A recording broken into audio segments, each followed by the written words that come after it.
kui teil kohe ei teki mõnda mõtet, mida sinna tekstvestlusse panna, aga tekib siis hiljem, siis võib meiega julgelt ühendust võtta emaili teel või telefoni teel, et meie kontaktid on ka ilusti PRIA kodulehel olemas. Aga natuke siis sellest projekti taustast, et need kalkulaatorid, mida ma täna tutvustan, need siis valmisid suurandmete projektis. Selle projekti mõte oli see, et põllumajandustootjatel on täna palju teenuseid, aga nad on erinevate asutuste vahel killustunud. Me siis mõtlesime, et kuidas me saaksime teha need põllumajandustootjatele kuidagi mugavamaks ja kättesaadavamaks. Ja siis me otsustasime neid kokku tuua natuke rohkem ühte kohta, ehk siis e-põlluraamatusse. Koostöös siis Eesti Maaülikooliga ja Maaelu Teadmuskeskusega on valminud 5 uut teenust. Need on siis mullaproovide päring, lupjamissoovitused, väetussoovitused, MPK kalkulaator ja huumusbilansi kalkulaator. Ja samuti on ka teistel põlluraamatutel võimalik need teenused kasutusele võtta, sest valminud kood on avalik ja see on saadaval koodivaramus. Aga oma silm on kuningas, et siis ma näitan neid. Põldude haldamise teenus ehk siis e-põlluraamat on leitav siit e-PRIA-st, pindalateenust alt, põldude haldamine. Et mul on see näitepõld siin juba lahti ilusti. Et kõik need 5 uut teenust on siin tööriistariba all. Et juhin tähelepanu, et enamik teenustest kasutab Medki mullaproove.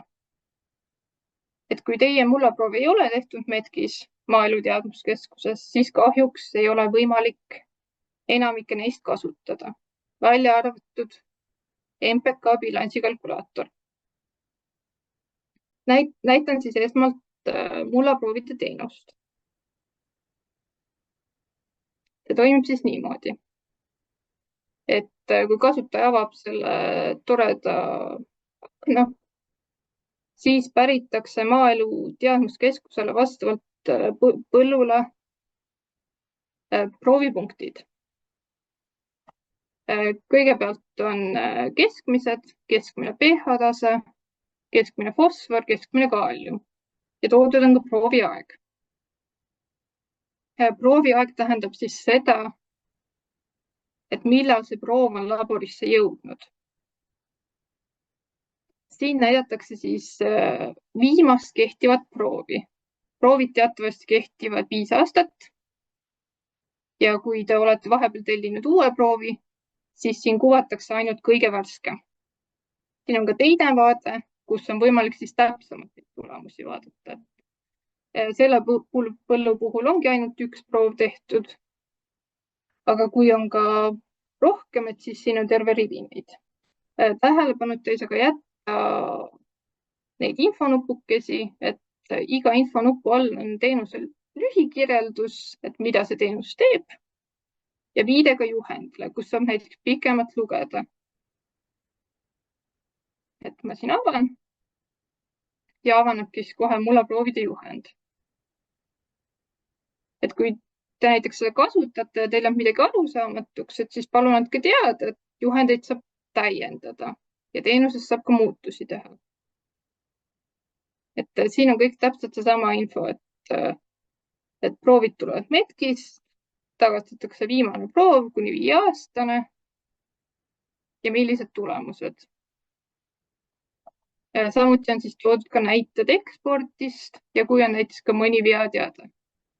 Et kui Medkis ei ole mullaproove, siis tuleb ka selline vastav teade, et päringu tulemusena ei ole mullaproove. Ja neid tulemusi on siis võimalik alla laadida, näiteks Excelis.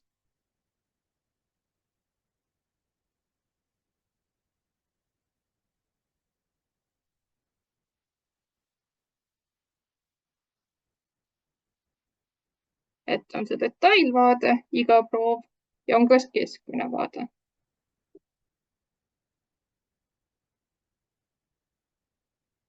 samuti leiate te juba Medgis tuttavad väärtustarbekaardid siit PDF-i alt.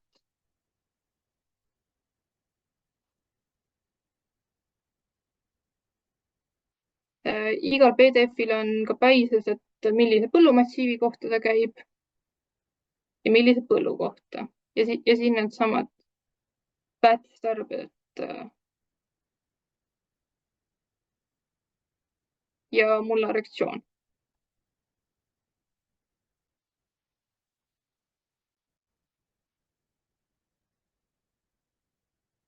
Järgmine teenus on siis lupjamissoovituste teenus. Lupjamissoovituste andmise eelduseks on see, et tellitud mullaproovis on määratud kaltsiumi ja magneesiumi sisaldus. Ja täpselt selline infoteade on ka siia põllule kuvatud, et kuna ei ole neid elemente määratud, ei ole võimalik arvutada seda lupjamissoovitust. Et samamoodi on siin juhend.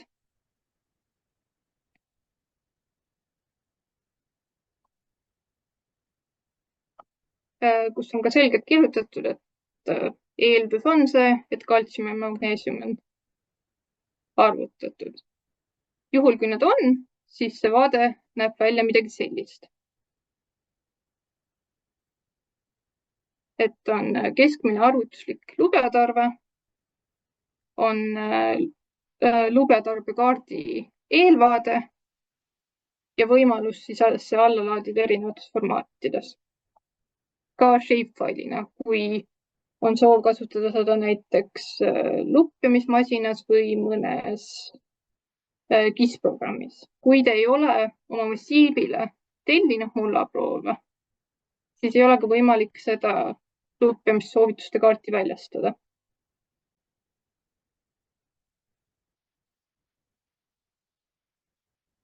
Järgmisena näitama siis väärtussoovitusi.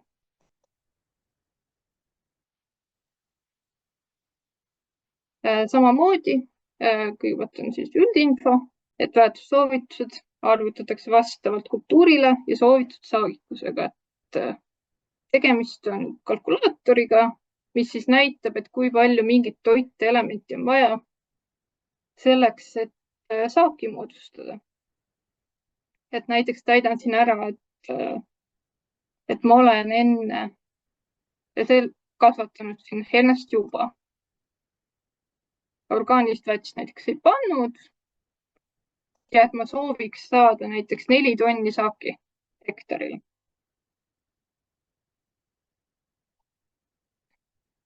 Ja see ongi siis arvutusliku väärtustarbe.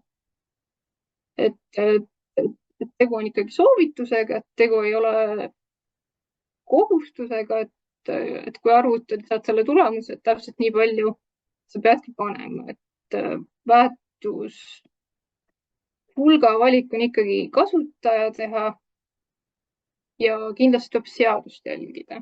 Et ma näitan sarnast näite, aga natuke teiste parameetritega, et ma ei ole näiteks eelvilja kasvatanud ja ma soovin ikka sedasama 4 tonni hektaril.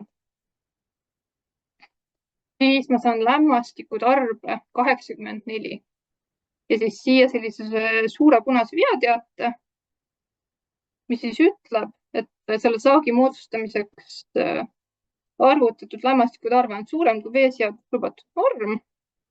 Lisasime ka viite, et on lihtne vaadata, mis see norm siis on sellisel juhul.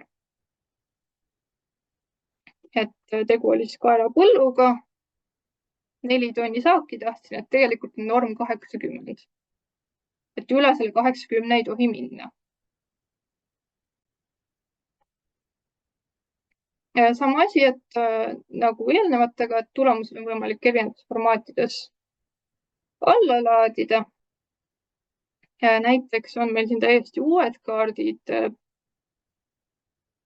mis siis näitavad täpselt seda elemendi kogust, mis on vaja, et see elemendi kogus, mida selle põllul oleks vaja, on siin vahemikus 77 kuni 89 kilo hektarile.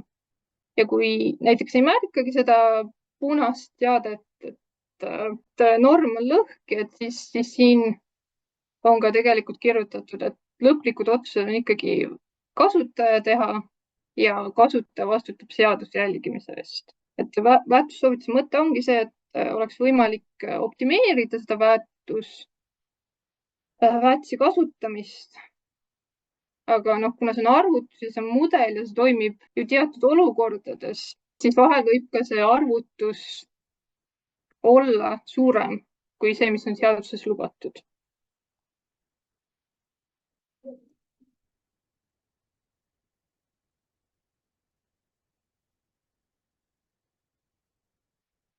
Viimased kaks on siis bilansiarvutused, et kui need esimesed kolm põhinevad METK-i metoodikal, siis bilansiarvutused on Maaülikooli metoodikal põhinevad.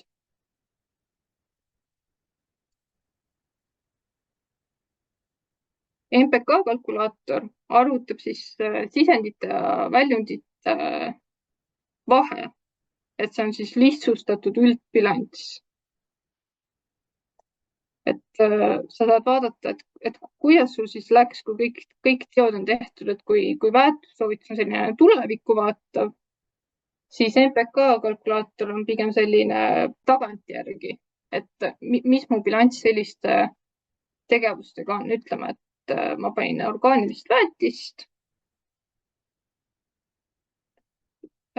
lehma oma, tahkesõnnikut ja panin 10 tonni hektarile.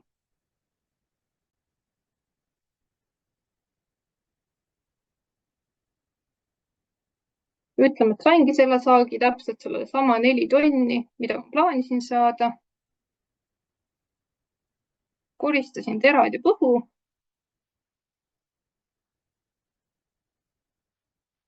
Panin natuke mineraalväetist, et 30 kilo hektarit lämmastikku, natuke fosforit, natuke või üldse mitte fosforit ja kaaliumit.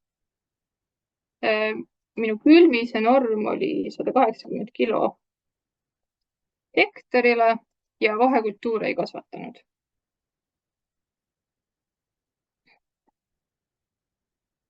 Nii. See arvutuse tulemus ei sõltu mullaproovist, et see ongi sisendid miinus väljundid, et kui palju ma andsin sellele maale neid toitaineid ja kui palju ma neid saagiga välja võtsin.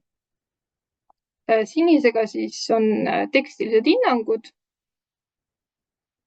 Näiteks lämmastikuga ma jäin nulli. Et mullal on küll suur lämmastikutarve, aga mu bilanss on tasakaalus.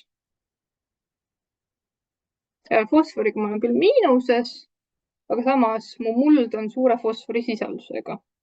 Et lühiajaliselt on kõik okei, aga et kui iga aasta niimoodi jätkata, et siis hakkab see fosforivaru vähenema.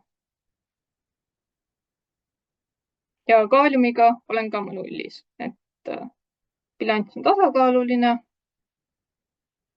Ja kui ma nii jätkan, siis ka see mullaseisund jääb hea. Ja viimaseks teenuseks on siis huumusbilansi kalkulaator.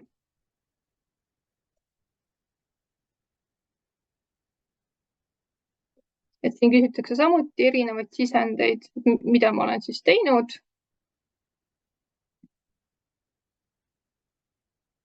Näiteks orgaanilist väetist ei andnud. Saagi sain 4 tonni hektarile. Allakülvi ei teinud. Harimisviisiks oli künd. Näiteks seekord kasvatasin vahekultuuri ja saak oli keskmine. Ja lämmastikku andsin 50 kilo hektari kohta.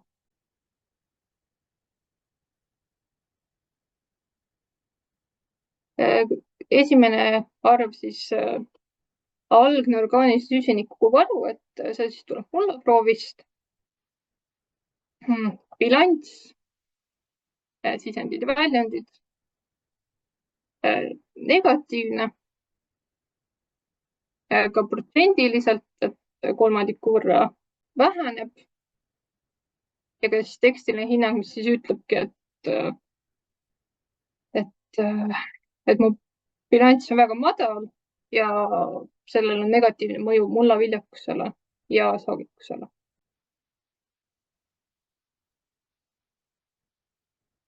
Vaatame siis ka, et mis küsimusi on tulnud. Küsitakse näiteks seda, et kas andmed laekuvad automaatselt või minu soovil. Need andmed ei liigu automaatselt, et selle jaoks peab ikkagi olema kasutaja soovi avaldanud ja tema soovi avaldamine ongi see, kui ta võtab selle ja sellega siis päring käivitatakse. Et kuidagi automaatselt siia põlluraamatusse seda ei teki. Siis küsitakse ka seda, et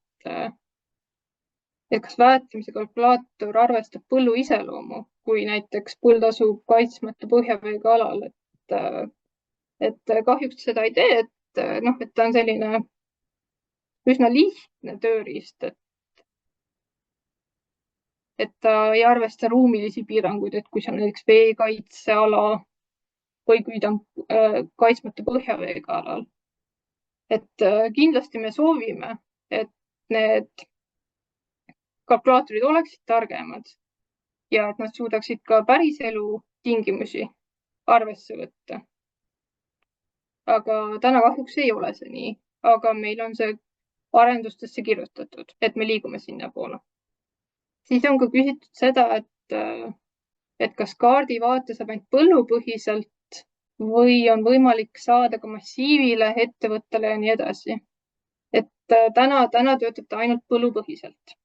Keegi pole seda küll küsinud, aga seda on siin viimastel nädalatel küsitud klientide poolt. Et näiteks, et kas ma ei pea enam lupjamiskaarti PRIA-le saatma, et kuna lupjamissoovitus on siin põlluraamatus olemas. Et sellel perioodil kõik toimib vanaviisi, et see lupjamiskaart tuleb ikkagi PRIA-le saata. Järgmiseks perioodiks me töötame selle kallal, et see protsess automatiseerida. Et mullaproovide lupjamissoovitused ja humusbilansi kalkulaatorid on juba täna põlluraamatus olemas, et võib-olla mõned teist juba märganud. Väetussoovitused ja MPK bilanss, need me plaanime siin novembri jooksul lisada. Aga ma näitaks siis natuke ka väetussoovitus võib-olla mingite teiste stsenaariumitega, et nüüd kui ma vaatan, mul tuli meelde ka see infonupukene siin, et lahter põllumajanduskultuur, mida siis küsitakse nii väetussoovitustes, MPK bilansis kui ka humusbilansis. Et kuna need kalkulaatorid on teaduspõhised, siis nad toetavad ainult teatud kultuure. Ja siis siin infonupukeste all leiabki selle kultuuride nimekirja. Et väetussoovitustes on põhiliselt kõik põllukultuurid, aga aiakultuure näiteks ei ole või ravimtaimi. MPK kalkulaator toetab natuke rohkem kultuure, kuid siiski mitte kõiki. Et me ka töötame selle nimel, et see kalkulaator suudaks natukene rohkem neid toetada. Et meil on ju PRIA-s 270 erinevat kultuuri, mida on võimalik valida põlluraamatus. Ja humusbilansil on ka siis oma nimekiri, mida ta ainult toetab, et siin on ka erinevaid ravimtaimi.